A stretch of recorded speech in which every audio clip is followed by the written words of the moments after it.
Shumë shqiptarë njohin emrin e Isa Boletinit. Ai është një nga figurat më të mëdha të historisë sonë.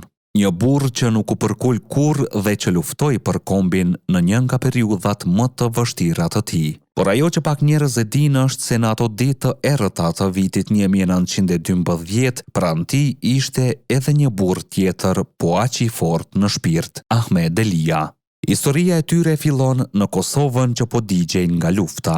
Ushtria serbe kishte hyrë thellë në territor dhe shumë fshatra po përjetonin në dhunë e shkatërim. Në atë kohë të rëndë, Isa Boletini po tërhiqej me disa nga luftëtarët e tij.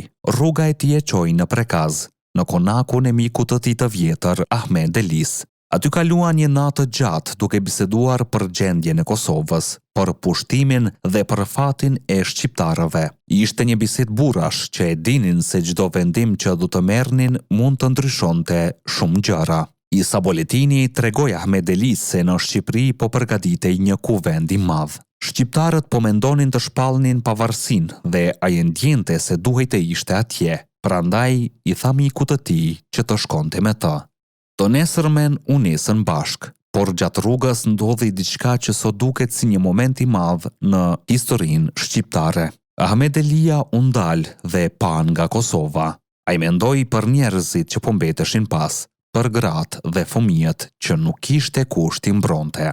Dhe në atë moment, ai mori vendimin e tij.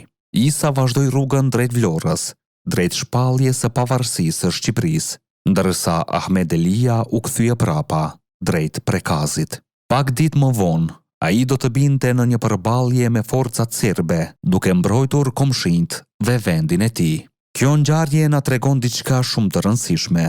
Ndonjëherë historia nuk shkruhet vetëm në kuvende apo në dokumente. Shpesh ajo shkruhet në vendimet e vështira që marrin njerëzit në momentet e errëta. Njëri shkoi drejt shtetit që po lindte, tjetri u kthye drejt tokës që duhej mbrojtur.